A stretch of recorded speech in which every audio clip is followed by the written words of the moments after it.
baixo. Então, vamos lá. Então, vamos aqui a apresentação.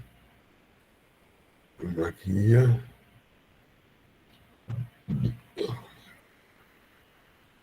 Programa cientista, estrutura maneirista.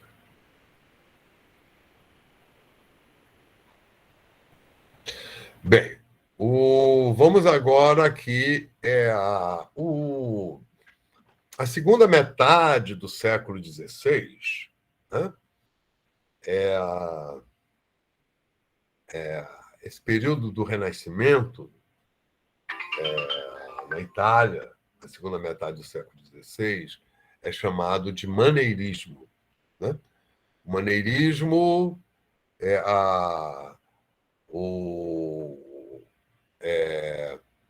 que se manifesta na escultura e se manifesta na pintura, né?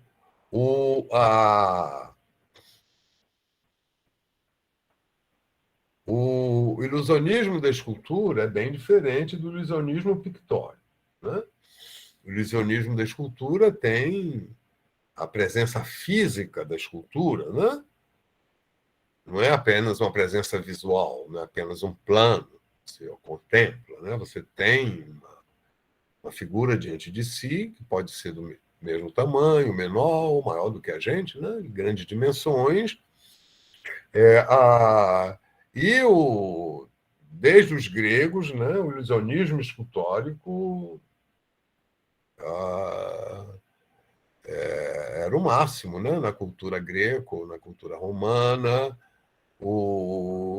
e vai continuar no Renascimento, né? O valor que se dava à escultura, à estatuária, né? Hoje nós já não damos valor quase nenhum, né? À estátua, a estatuária, né? As cidades cresceram, o mundo mudou completamente, né? Então, as estátuas nas praças, a gente nem presta muita atenção, né? Nem percebe direito, não dá só alguns interessados, né? Mas isso é muito diferente, né? Ainda até o século XVIII, começo do século XIX, para a arquitetura, a, a arquitetura é uma arquitetura essencialmente de pedra, né? A escultura de pedra e também a escultura em metal, ela vai ser um complemento fundamental dessa arquitetura monumental, que é o que a gente estuda na arte, na história da arte, né? Então, a escultura, né? A escultura renascentista tem uma figura determinante, né? Assim, marcante, que, digamos, é um fundador, que é o Miguel Ângelo, né? E o Miguel Ângelo viveu longamente, foi também arquiteto, pintor, né? A obra dele de escultura é fantástica, né? O Davi de Miguel Ângelo, o mundo inteiro conhece, né? Existem reproduções aos milhões do Davi de Miguel Ângelo, que é uma estátua de quase 5 metros de altura, né? E, inclusive, digamos, o Miguel Ângelo ele vai morrer já na segunda metade do século XVI, né? E os novos escultores, as gerações mais novas, vão segui-lo e tentar superá-lo, né? Superá-lo, então, é a época da chamada escultura maneirista, né? Que vai ter continuidade com uma escultura barroca, né? Então, vamos ver aqui quais são as novidades, né? Então, vamos começar aqui com Cellini, né? Um artista italiano. Aqui a gente tem uma escultura em pedra, aqui a gente tem uma escultura em metal, né? São esculturas projetadas para áreas mais ou menos meio internas, meio externas, né? Assim, para um átrio ou para dentro mesmo, né? é do palácio, né? E o, com o surgimento do ilusionismo pictórico, né? O ilusionismo quadro a óleo, baseado no desenho em perspectiva, lá, as regras lá criadas pelo Brunelleschi, da observação, né? Tudo isso daí vai gerar uma competição com os escultores, que vão se esforçar e, vamos dizer, levar o ilusionismo histórico ao máximo, vamos dizer, um novo ápice, né? Então, aqui, o que eles vão investir? No movimento das figuras, né? Na posição, nos movimentos, não é? Além, digamos, da perfeição anatômica, né? Adquirida através do estudo do desenho de anatomia, da anatomia, né? É a, com as boas proporções, né? Que isso vem da era clássica, é, a, mas com investimento, né? Em movimento, em movimento, posição das estátuas, né? Que exigem do espectador um movimento em torno, como também provoca assim né, a admiração, né, a, pela capacidade da imagem, né, como aqui é uma representação de Mercúrio, né? Você tem o jovem não só a anatomia, mas a posição dele, né? Ele está sobre uma perna, sobre um pé, né? Na ponta do pé, com outro levantado. Tem aqui embaixo um ferrinho sustentando aqui para manter o equilíbrio, né? Mas você pode esquecer isso daí, né? E a gente nem percebe direito, e você vê, né, essa figura aí dançando, se movendo, olhando para trás, não é? Aqui uma outra do Cellini, que é também é um outro mito, né? A Medusa, Tudo é baseado professor? em mito, né? Passado aqui, né? O, que aqui é o mito da Medusa, né? De Perseu que mata que vence a Medusa. Então você tem aqui o jovem, né? Toda uma idealização de beleza masculina, a cabeça recortada, né? E isso, vamos dizer, é uma imagem que é feita para você dar a volta, e quando você dá a volta, você vê toda a cena. Aqui você tem a, a, a medusa degolada, né? A cabeça, e aqui são vários outros pontos de vista, né? Aqui outro ponto de vista, aqui outro ponto de vista. Daqui tudo é a mesma escultura, né?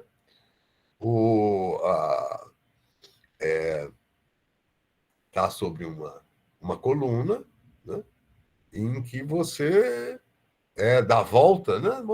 Prestando atenção nisso daí, você vê uma cena violenta, né? Uma cena de isso vai ter aplicação também, né, que vai ser um grande desenvolvimento na joalheria, né, nos pequenos objetos. Isso faz parte também da escultura. Né? Aqui um outro escultor maneirista, que é o Jean Bologna. Esse é um.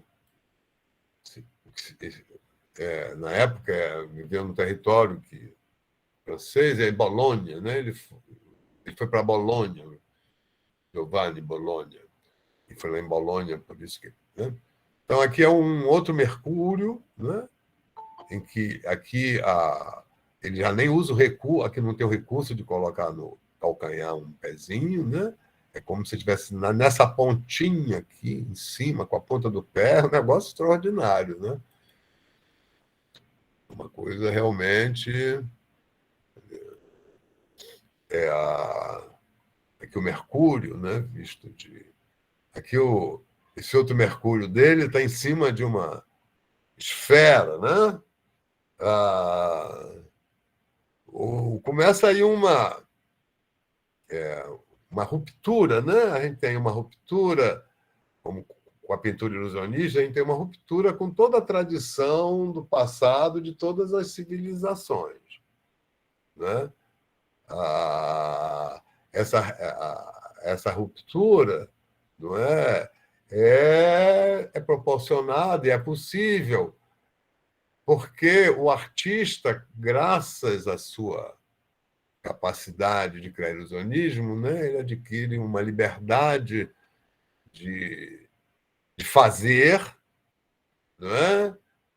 De representar as coisas, de como e de ultrapassar limites, né? O artista ele não é mais apenas a arte não é mais uma arte servil, é uma arte liberal. A escultura, né, como a escultura e a pintura, não são mais artes servis, mecânicas, né, que você tem a técnica, sabe fazer, faz quem encomenda pode determinar, opinar, e você tem que levar em consideração, não? Ou seja, a liberdade do artista era muito limitada, né? Não era nem propriamente artista, era mais artesão. Não? E aí não, aí você já vai ter, né, uma liberdade do artista de criação a partir de um tema, né? Isso, evidentemente, isso são temas. Ele não fez e depois expôs e tentou vender. Não, isso daqui, vamos dizer, ele são encomendas feitas, né, a ele, em que o tema, vamos dizer, é dado por quem está encomendando, mas aí ele cria em cima do tema. Né? Daqui são temas mitológicos, né? Então, vejam, né, aqui a luta, né, é um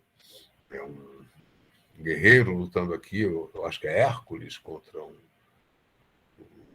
escravo, um vencedor, né? Aqui uma Vênus, uma deusa aí, vencendo, né, venceu na luta que um homem, aqui eu acho que é Hércules carregando o javali, né? Aqui é uma luta, né? Esse daqui, lá embaixo, está vencendo o outro, né? E, né, é impressionante o movimento, né? A vivacidade das figuras, aqui um rapto, né? Aqui Então, você tem um grande desenvolvimento, né, da escultura ilusionista para praças, né, ou para interior e também para templos, né?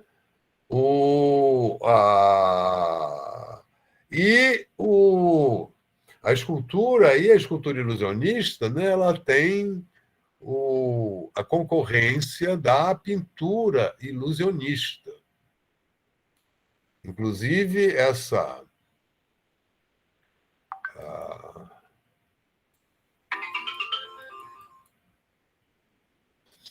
a pintura ilusionista vai ter um grande impulso com a chamada contra-reforma, né? Porque uma coisa muito importante é a reforma protestante, né?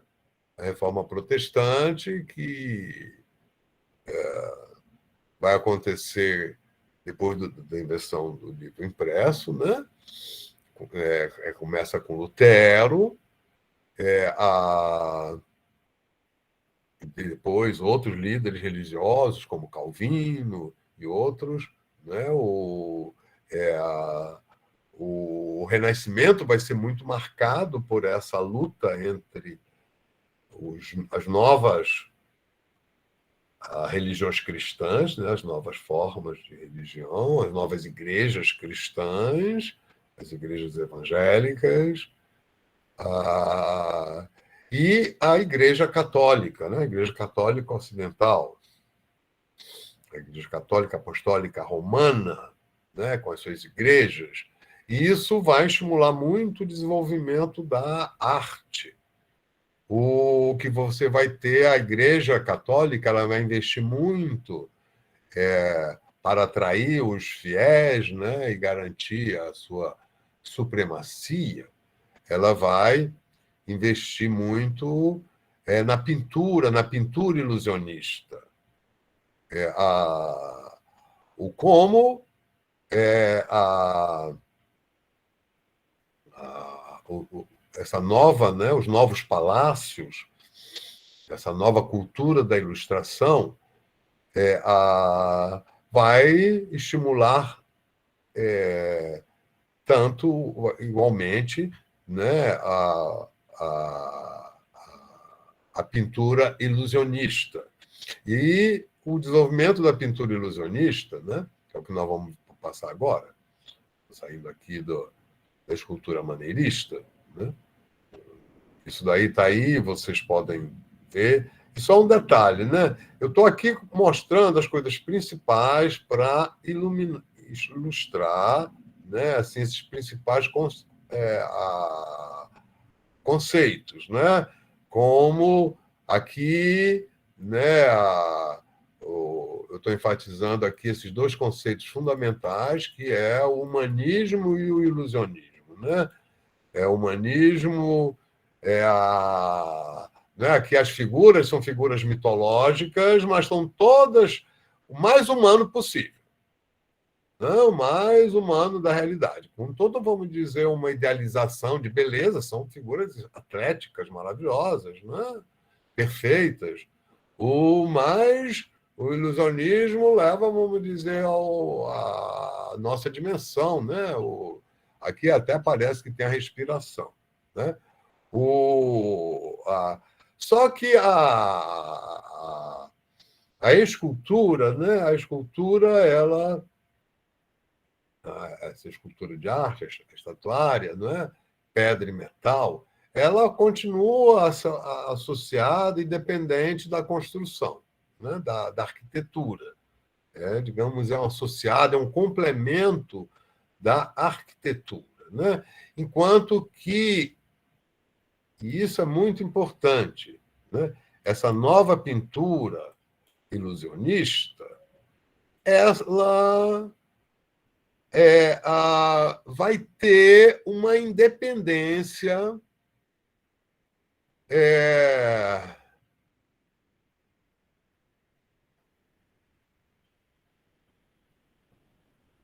ela vai ter uma independência, ela vai ter uma portabilidade e ela vai ter uma... Pera lá, não está aqui, até embaixo. Ah, tá. Ela vai ter uma portabilidade, né?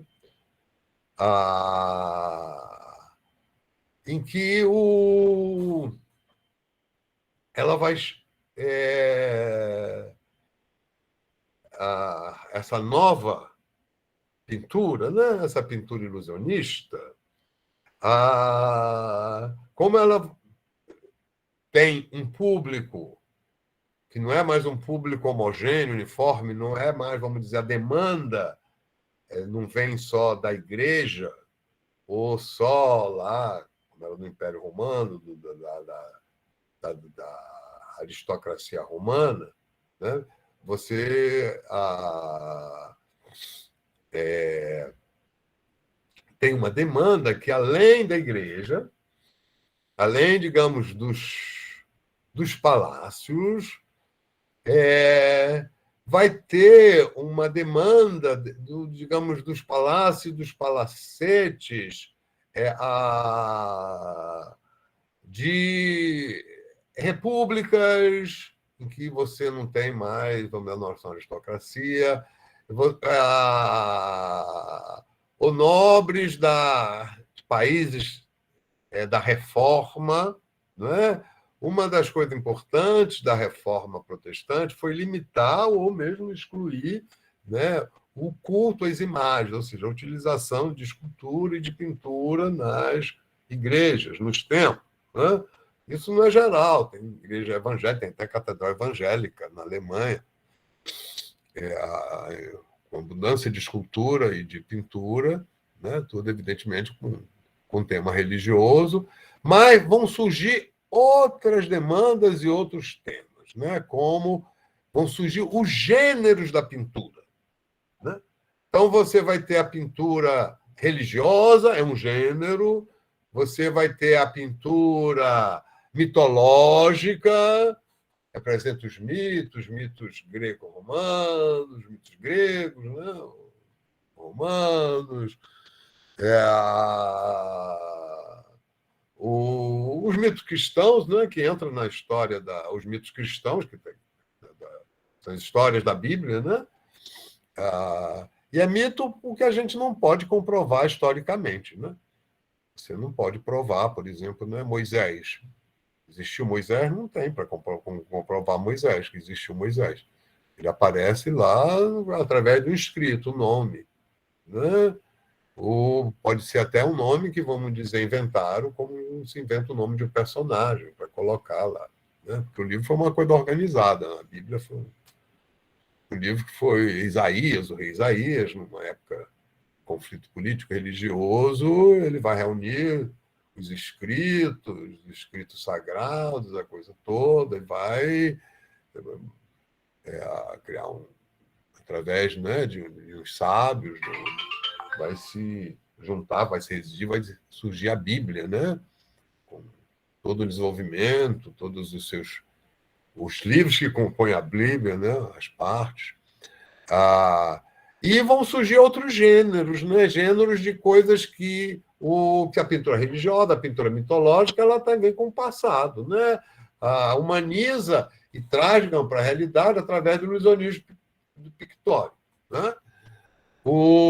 Mas esse ilusionismo pictórico, baseado na observação, ele vai dar origem a novos gêneros, né? A gênero como, né? Aqui é uma cena urbana. É uma cena urbana, né? Aqui o Bruegel é lá da área renascente, da área protestante, né?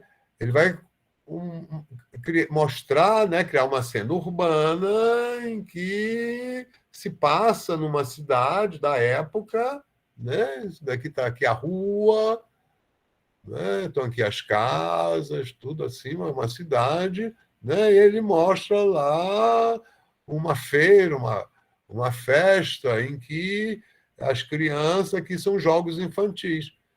Tem todos os jogos infantis da época, né? Então, isso só tem a ver com a realidade, o mundo da época, né? O mundo da época, hoje em dia, para nós, é um documento fantástico, a gente pode conhecer, saber como é que era, como é que os meninos brincavam, as crianças brincavam, né? E aqui está tudo direitinho, né? É como se alguém fotografasse, né? Aqui é uma história da Bíblia, né? É uma história, vamos dizer, sagrada, né? Quer dizer, é um fato que aconteceu, né? O fato da crucificação, depois é um fato histórico, né? Da história religiosa, né? Em que ele vai, né, mostrar esse fato histórico como se fosse lá na sua época, né? Uma paisagem lá da sua região, né? Aqui a gente vê o Cristo caminhando, né? Em primeiro plano aparece, né? O que está mais próximo da gente é a Virgem sendo consolada, né? Pela perda do filho, pelo sacrifício. Ele está aqui no meio, carregando a cruz, né?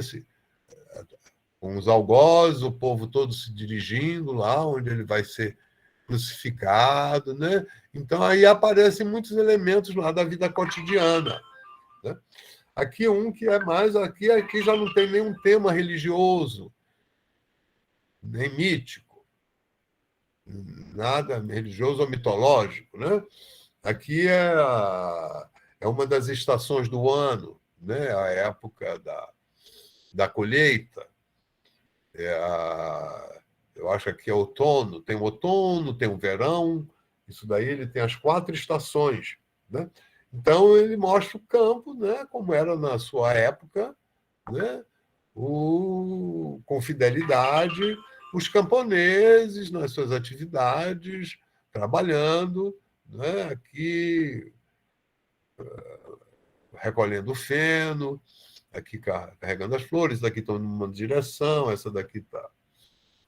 Né? Você vê lá a vista, a localidade, né? As cidades, num ponto mais alto, então você vê lá as casas, né? E é interessante ver aqui, né, essas casas, essas construções, né?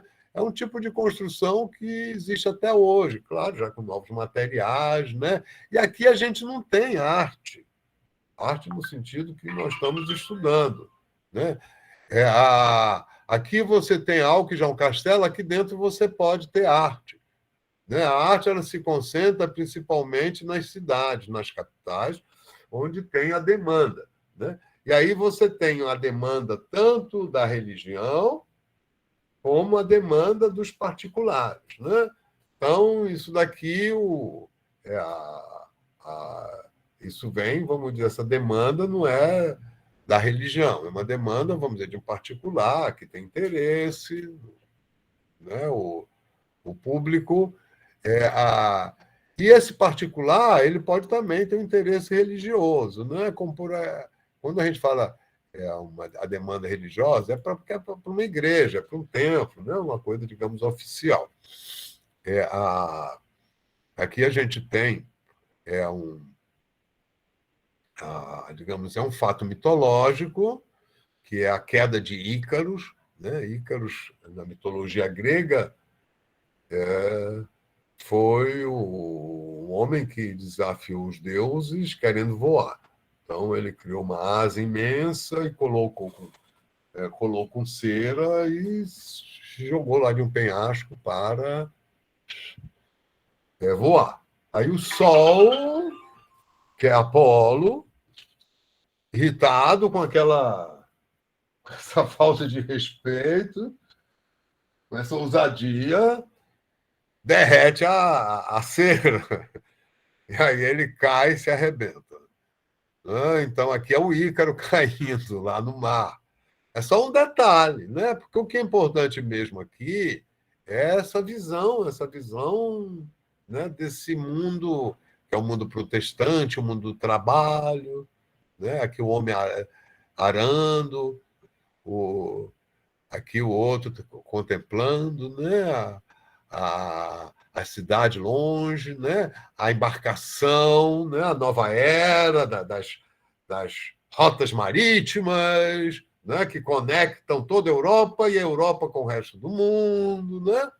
Aqui, bem destaque, né? Aqui a caravela, aqui outra, né? Que conecta. Então, vão surgir vários gêneros de pintura, né? As pinturas, a chamada pintura de gênero, né? Quer dizer, originalmente, isso é um termo depreciativo, assim na avaliação, críticos, historiadores, como uma arte de menor qualidade, de menor valor, né?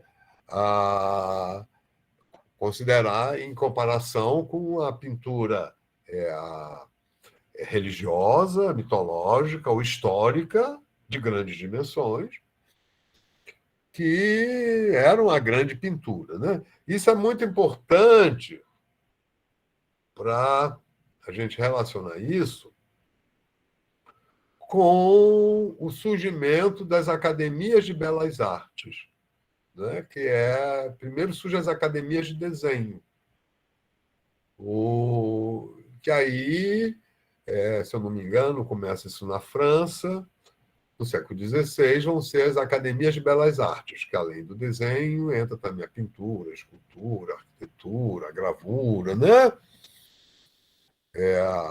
A nossa Belas Artes, a Escola de Belas Artes, foi originalmente a Academia Imperial de Belas Artes, fundada em 1816, né? Tá aqui uma outra pintura do Bruegel, né? Aqui a gente tem um inverno em que é uma cena, né? É uma cena que vamos dizer, não tem mais a motivação, né? A razão de ser, não é a história bíblica, a história religiosa, o mito grego, romano, né? A vitória do imperador, né? É uma cena do cotidiano, né? Quer dizer, bem da realidade humana, nossa realidade humana direta, né? Do, a vida das pessoas comuns, né? Isso daqui é uma taberna, né? Que é a origem lá dos modernos restaurantes, né? Aqui são vários jogos de inverno, né? Aqui estão as casas, construções, né? Tipo de casa que ainda existe, né? Hoje pela Europa. E aí eu insisti, essa noção, vamos dizer, de arte, assim, ainda não chega aqui, né? Aqui a gente não vai, aqui não tem estátua, né? Não tem escultura, né? A arquitetura segue padrões, vocês veem as casas são todas, né? Não tem propriamente o arquiteto, né? É o pedreiro, o construtor, que sabe construir os materiais, né? Não tem pintura parietal, né? Não tem pintura lá dentro das paredes, ou se tem, é muito simples, né? Tem a chamada arte camponesa, né? Os móveis pintados com flores, elementos simples, né? Mas que não exige todo um conhecimento especializado dado pela academia, né? Aqui o pintor ele tem esse conhecimento, por isso ele é capaz de fazer isso, né? Então, é a... e essas obras de arte, né? Elas vão para o público nas cidades, de particulares, que podem ser nobres ou burgueses, né? Ricos, que, a partir do século XVII, né, século XVI, vão residir em palácios, palacetes, né? Que é o desenvolvimento da arquitetura renascentista que acontece no Barroco, em que um momento fundamental vai ser a criação por Luís XIV da França, né, do Palácio de Versalhes. Então, vamos ver aqui, né, mais do Bruegel, com daqui é a Torre de Babel, né, da Bíblia, é um fato da Bíblia, né, em que claro, isso daqui é a imaginação dele, é a Torre de Babel em construção, né, a construção da Torre de Babel, e aqui seria lá a Babilônia, né? Aqui lá os navios, aqui tem o rei, né?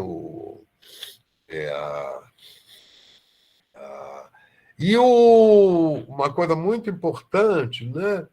É que isso vai perdurar até o século XIX, até o século XVIII, né?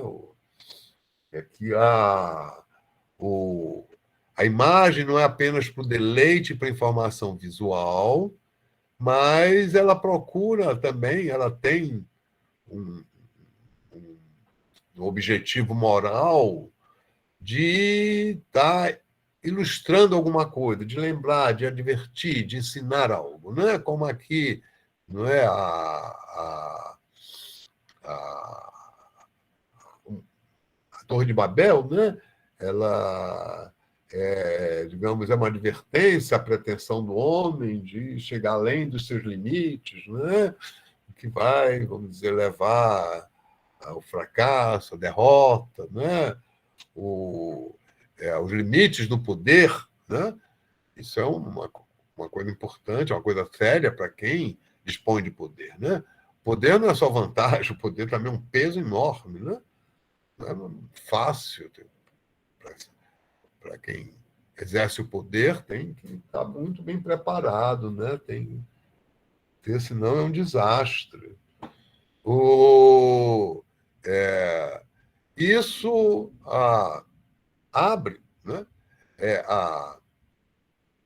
outras possibilidades, né, de encarar o mundo, né, de mostrar o mundo. Vamos pegar aqui outras pinturas maneiristas, vamos agora aqui para Itália, né, onde nos países protestantes, né, a, a demanda da pintura vem principalmente de particulares, de privados, tanto é que os quadros geralmente são pequenos, né? Enquanto que na Itália é a igreja que ela vai investir muito na pintura ilusionista para atrair fiéis para a igreja, não é? Para não perder os fiéis, né? A competição com os protestantes, com as novas igrejas evangélicas, né? Então você vai ter, né, uma nova geração de artistas que vai utilizar o ilusionismo para dar um caráter mais maravilhoso, mais fascinante, mais atraente, né, para essas figuras míticas, né, da história religiosa, né? Então, aqui a gente tem uma deposição de Cristo, né? O Cristo carregado, é toda uma invenção, né? Toda uma cena, o uso das cores, né? A posição não tem ferimento, né? Os jovens lindos, bonitos, a Virgem Maria, beleza, que as moças, né? Isso daqui é Potormo, né? Aqui uma cena, aqui não é propriamente, aqui é já uma cena mitológica, né? Que não é da igreja, porque também é a demanda dos aristocratas e também dos burgueses na área católica, né? Essa demanda aumenta. Aqui né, do Potormo, então é toda uma ele cria toda uma cenografia, né, para a partir de história da Bíblia, né, ele pega uma história lá e ele cria toda uma cenografia para vários aspectos dessa história simultaneamente, né? Então tem uma escada, tem uma aula, né? E tudo isso vamos dizer, uma invenção. Tudo isso daí é fictício, não é? Mas com a habilidade do desenho, desse desenho 3D, né? Baseado na lei da perspectiva, do Brunelleschi, na cor local, não é? A ilusão de realidade está aí presente. Né? Aqui uma cena mitológica, né? E é bom comparar, né, com o período anterior, que é o Alto Renascimento, a primeira metade, como as figuras, né, do Alto Renascimento, elas são tranquilas, elas são, né, divinas, o movimento é delicado, não tem movimentos bruscos, né? Não tem o maneirismo, né? Você tem, tudo é movimento, tudo é muito movimento, tudo é muito dinâmica. E eles vão, os maneiristas, não é? Eles vão ousar na criação, né? Então, isso daqui é um presépio, né? É a visita de um rei mago, é a chegada dos reis magos. Né? Então, repare aqui que vamos dizer, toda a cenografia que ele cria, né? Em que aparecem os anjinhos, né? Como é que a gente vê a cena, estão entrando aqui pelo portal, pela esquerda, se dirigindo, né? aqui uma anunciação, né? O trabalho de vocês em História da Arte é conhecer as imagens, conhecer os artistas, né? Aí no AVA, no curso do AVA, tem o link para uma galeria de arte que vocês podem encontrar todos esses artistas, né? Através da bibliografia indicada, vocês encontram muitos artistas, através da internet, né? Então, e isso é fundamental para qualquer artista visual. A gente desenvolve a visão estudando a imagem, mas não apenas ficando no prazer, no faz-sim. O que a gente chama, vamos dizer, o trabalho de desconstrução. É você conseguir imaginar, entender como é que isso foi criado, como é que isso foi feito, como é que se chegou aí, né? Que aí entra a leitura, né? Entra as informações que vocês vão pesquisar, né?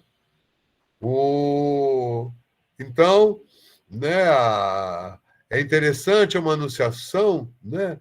O que é o que é, vamos dizer, o mais importante, o fundamental aqui nessa imagem. Vamos ver aí quem é que arrisca aí uma resposta. Hã? Ou não estão me ouvindo?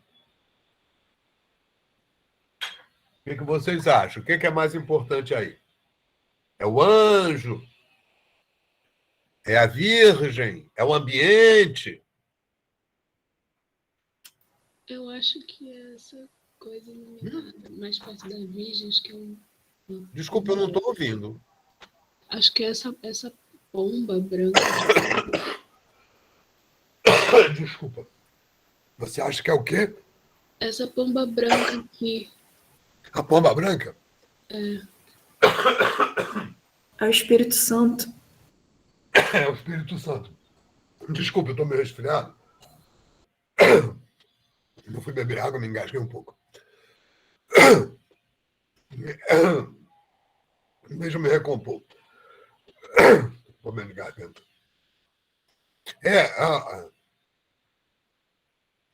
Você tem razão, né? Aqui a pomba branca é um foco.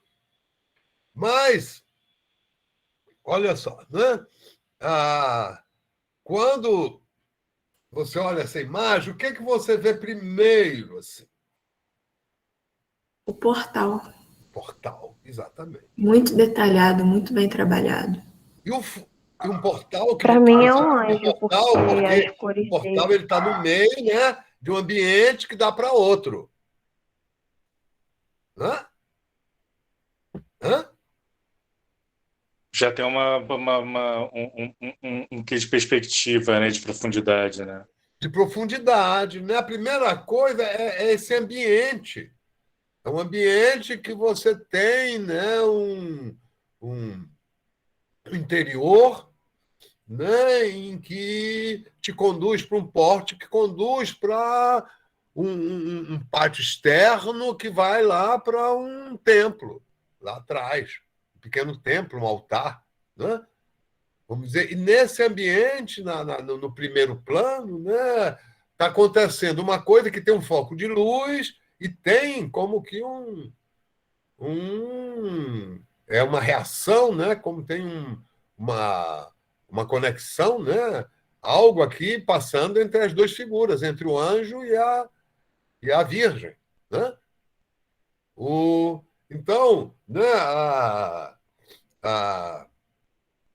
o importantíssimo aqui, o fundamental aqui, né, que é essa relação do ambiente com as figuras, com as personagens, né? Como é que isso está situado, né? Os maneiristas eles vão investir muito, né, na pesquisa dos espaços, de como mostrar o espaço profundo, né? Aqui a gente tem bem a perspectiva central no centro, mas nós vamos ver outros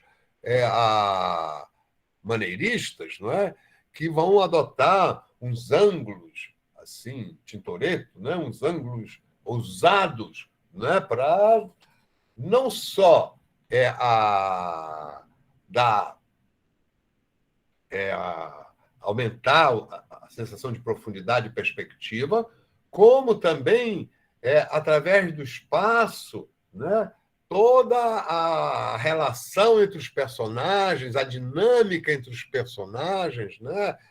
Se manifesta. Né? Por exemplo, aqui esse espaço é fundamental para ter essa relação aqui, né? O anjo voando, baixando, ela se assusta, toma um susto, se recolhe, né? Ao mesmo tempo, uma pomba aparece no meio da luz, né? Porque a imagem é estática, mas a nossa mente não é estática, a nossa mente é dinâmica. E a imagem, né? Principalmente a imagem no plano, né? Que não é a imagem bidimensional, isso é uma imagem tridimensional no plano. Né? Como a gente pode ter a imagem tetradimensional, com 4 dimensões no plano, é o vídeo, é o filme, né? É o cinema. E a imagem bidimensional, a questão do espaço não é tão importante. Na visão bidimensional, estritamente bidimensional, o importante é você entender o que se está querendo comunicar. Né? Você entender o sentido, o conteúdo. Né? Na imagem tridimensional, que é a imagem ilusionista, não é somente entender, mas é você sentir, é você perceber sentidos. Os sentidos, através da visão, você sentir um acontecimento, você sentir, né, que algo está acontecendo. Então, é isso que o maneirismo, né, o maneirismo italiano, vai investir muito, e no ilusionismo de trabalhar o espaço de tal forma, né, que a cena apareça com todo o seu dinamismo, com toda a sua movimentação. Né? Então, né, isso daqui, digamos, é como um filmezinho de uma única cena. Tá? A partir do maneirismo, isso no barroco, né, o pintor, ele vai ser, digamos, vai fazer vai criar digamos, para ilustrar, né, um filmezinho como uma cena única. Né? Ou seja, como é que se faz um filme? Né? Um filme no cinema, um cinema tradicional. Não é? Você tem uma história, você tem algo que você quer mostrar, né? Então você vai criar um roteiro de quê? Um roteiro de cenas, você vai colocar o espaço, como é que estão as figuras, como é que vão se movimentar. Né? O pintor, aí, a partir daí, ele também é a mesma coisa, ele tem um tema, uma história, em que ele vai imaginar o espaço, as personagens e tal, só que ele só tem uma cena. Mas o trabalho é mais ou menos o mesmo. Né? Aqui, então, isso daqui é uma história da Bíblia também. Aqui é uma Santa Ceia. A Santa Ceia, né? A ceia com os apóstolos, né? Que aconteceu lá eu acho que no Alto das Oliveiras, no Monte das Oliveiras, né? Então, ele tem uma história da Bíblia que ele conhece, que ele estuda, que ele lê, né? Recebe encomenda de fazer, ele tem a liberdade de criar, então ele vai imaginar essa cena, né? Aí ele vai criar todo um ambiente de palácio da época, já com toda a arquitetura renascentista, né? E um banquete como acontecia na época, um banquete, né, dos nobres, dos ricos, num palácio, né, com muita movimentação, é um banquete público entre palácios, né? E aí, inclusive, o artista tem o poder de representar, colocar aqui os personagens como pessoas da época, talvez até alguns retratos, pessoas pudessem reconhecer. Né? E isso são telas enormes, telas muito grandes. Né? Aqui a encomenda ainda são encomendas religiosas, de mosteiros, de congregações, né? Esse investimento da Igreja Católica, né, do ilusionismo, como esforço da contra-reforma. Né? E essa liberdade do artista ela vai começar a encontrar também, criar uns problemas, como, por exemplo, isso daqui, que era uma outra Santa Sé que foi encomendada, que, quando foi apresentada, foi questionada. O Cristo está aqui no centro, mas ele não está no primeiro plano. Né? Aqui Cristo está no centro e você pode considerar que ele está praticamente em primeiro plano, tudo está em volta dele, os músicos estão, né? Mas aqui causou um grande incômodo porque Cristo está aqui como uma pessoa comum, aqui ele está olhando de frente, conversando, tem lá sua auréola, todos aqui estão conversando, e no primeiro plano aparece figuras como essa daqui, né? Tem aqui um anão, aqui tem um cara com um personagem com um pano sujo de sangue, tem toda uma movimentação, né? E parece que essa figura aqui é um autorretrato do artista, que está na frente. E a Igreja Católica da época, né? Não é a Igreja Católica de hoje. Né? Isso é a época da Inquisição. Né? Tinha a Inquisição, ela tinha um tribunal, né? Prendiam, torturavam, até matavam as pessoas por heresia, coisa assim. Então, ele foi chamado para a Inquisição para se justificar. E aí, ele era um cara famoso, importante, ele teve uma saída muito inteligente, não precisou fazer nada, alterar nada no quadro. Ele mudou o título. De A Santa Sé virou o Banquete na Casa de Levi. É um banquete que Jesus participou na Casa de Levi, então aí aceitaram, né? Esse painel tem história, aí numa guerra, eu acho que, não sei, no século XIX, já no século XX, tiveram que recortar às pressas para salvar do incêndio, mudar de lugar, tirar de lugar, né? E aqui a gente já tem o óleo sobre tela, né? São grandes telas, grandes painéis que com o tempo, vão substituir a pintura de parede, a pintura parietal. A pintura de parede ela permaneceu até o século XX. Né? Hoje em dia, praticamente desapareceu. Só restauração. Né? Então, aqui o Tintoretto. Reparem, né, o cenário. É uma história da Bíblia. Né, aqui são santos, é Jesus, aqui é uma mulher que se apresenta, tem uma coisa, mas o que é importante aqui? O que fascina a gente? Você entra num cenário e que você vê nesse cenário alguma coisa acontecendo. O cenário é um ambiente, né? Um ambiente de colunas com abóbadas, né? Colunas gregas, né? Jônicas, né? Abóbadas de berço, como lá do tempo dos romanos, não é? O ambiente leva lá para a paisagem, que você vê lá longe, né? E as pessoas aqui estão todas, vamos dizer, tem uma coisa acontecendo, é um momento, é uma cena, né? Aqui está um diálogo, né? Esse daqui se virando, comentando, esse daqui se afastando, né? Aqui outro, aqui é um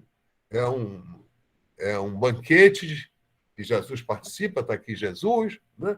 Aí você tem, não é, como Veronês lá no palácio, né? Ou naquele cenário fantástico, é um cenário interior de um palácio, de uma grande casa rica, né? E é como que um instantâneo, né? É um momento, é uma cena. A gente pode ficar aqui vendo o cara aqui servindo vinho, aqui trocando água, as atividades, né? É como você registra com a máquina um determinado momento do banquete, em que estão as figuras, essa daqui está virada, aquela dali não vê bem, né? Pá. Você tem tudo, né? De um ângulo, vejam bem, não é? A coisa mais importante, o centro aqui, o foco, não é? Ele não está mais aqui no meio do quadro, né? Ele está aqui. Né? Diferente aqui o Veronês é bem no centro, o foco. Né? Aqui ele deslocou essa figura, criou, não é? Aqui tudo, vamos dizer, o foco está sempre deslocado. Né? Claro, aqui tem um personagem principal, é esse daqui, ou duas personagens principais. Né? Mas o ambiente, né? O ambiente aí você é levado para ver as coisas com vistas de lado, né? O foco sai do centro, né? Aqui é um quadro muito famoso dele. Isso tudo são telas muito grandes, né? Que é o Milagre de São Marcos. Então, estão te retirando aqui o corpo do túmulo.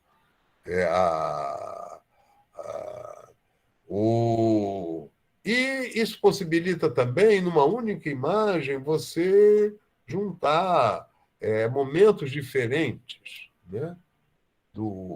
De uma mesma história. Né? E além dessa descentralização, dessa ousadia de perspectiva, né? Essa descentralização e também a multiplicidade de elementos, de coisas interessantes, né? Coisas a observar, né? Coisas a contemplar. Né? Então, isso imagina, um tempo que não tem fotografia, não tem cinema, não tem televisão. Né? O fascínio que isso daí tinha. Né? Aqui é uma outra cena, né? Uma cena da história religiosa, que é um santo curando. Né? Aqui uma outra cena também religiosa, um milagre, né? Aqui o santo baixa do céu, né? Aí tem esse prazer é maior ainda para quem conhece a história, para quem leu a história e vê isso daí ilustrado, né? Essa palavra ilustração, né? E isso é importante, a cultura da ilustração, a cultura ilustrada, que vai dar no século XVIII no iluminismo. Né? O iluminismo mudou totalmente o pensamento humano, né? A noção de Estado, a noção política. O iluminismo é que vai fazer a separação entre o Estado, que é laico, e a religião, as religiões. O iluminismo é que vai chegar aos direitos humanos, a educação pública, uma série, né? Com o iluminismo que vai surgir a enciclopédia, né? Um conhecimento universal, impresso. Aqui uma outra, né? Um outro quadro eu já estou cansado. Do Tintoretto, né? Um outro quadro aqui do Tintoretto, outro painel, né? Então, né? Essa cena com uma enorme perspectiva, né? O destaque, mais de uma coisa acontecendo. E finalmente, El Greco, né? É um artista um grego que foi para Itália, foi aluno do Tintoretto, aprendeu com o Tintoretto, depois foi para a Espanha, em Toledo, que era uma cidade importante, ele ficou em Toledo, ele criou uma obra muito original que vai influenciar até o século XX, vai influenciar Picasso. Né? A gente pode reconhecer, por exemplo,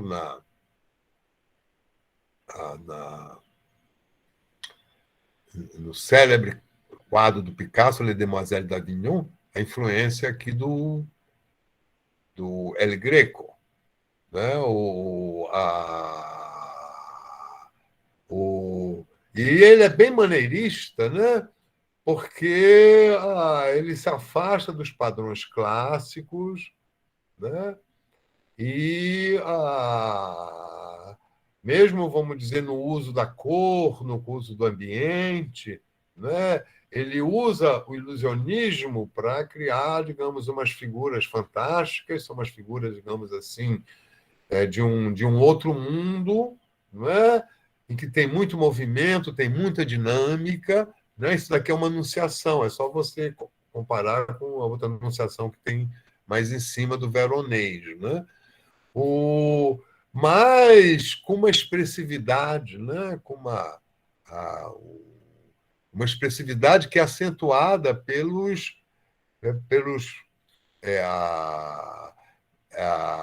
movimentos dos tecidos, né?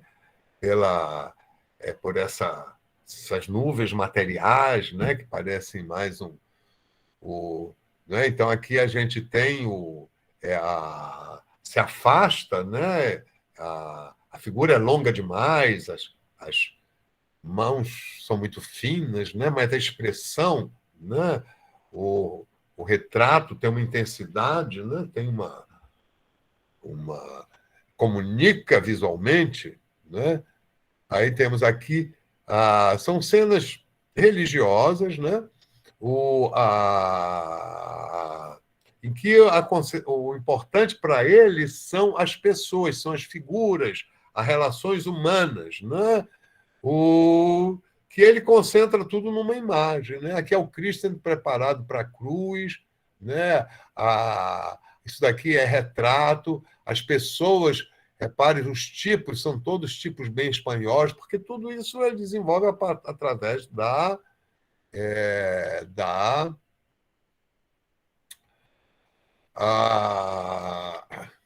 através da observação, né? Do desenho de observação, do estudo de observação, mesmo quando a imagem é feita de cabeça, de jeito, né?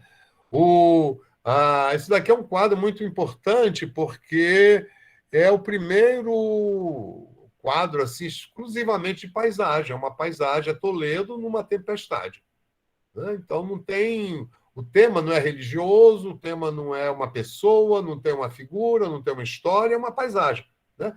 Isso vai ser muito importante depois para o desenvolvimento cultural, né? Essa questão da paisagem, a imagem da paisagem, né?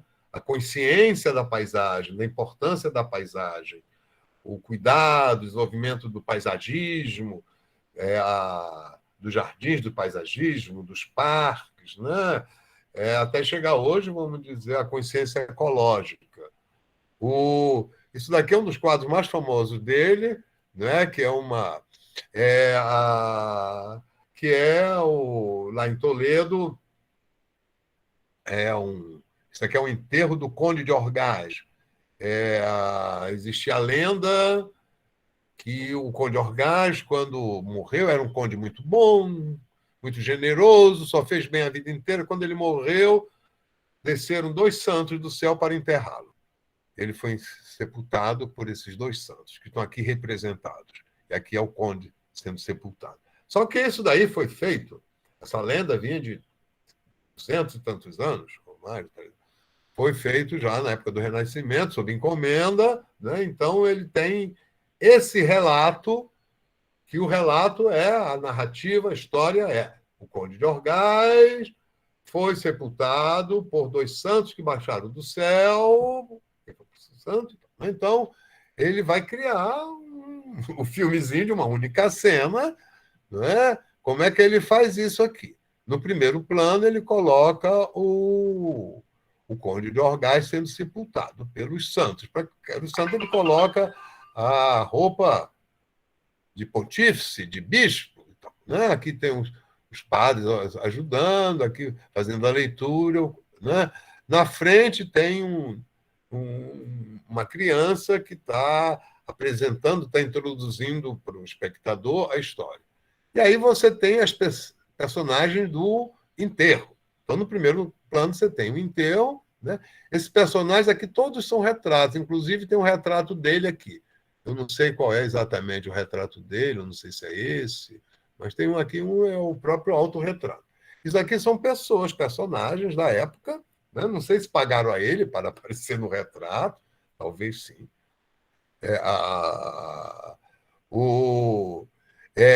E ele foi para o céu, onde está lá Maria, Jesus, onde ele vai se encontrar como um pobre, né, aos pés de Jesus, para entrar no céu. Aqui tem as coisas. Né? E o maneirismo, né, isso foi muito criticado porque se afasta, como aqui, né, muito, afasta completamente do ideal de beleza clássico. Né?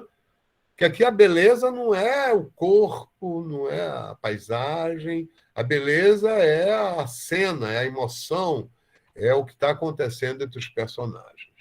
Tá? Então, o maneirismo é a época da pintura de gênero, né? Os artistas estendem os seus temas, a paisagem, né, que aparece com o Renascimento, então ela vai começar a se firmar como um gênero importante da pintura, assim como a natureza morta. E aí o maneirismo, né, vai ter continuidade com o período barroco, que já é o século XVII. Então, vamos interromper aqui a gravação.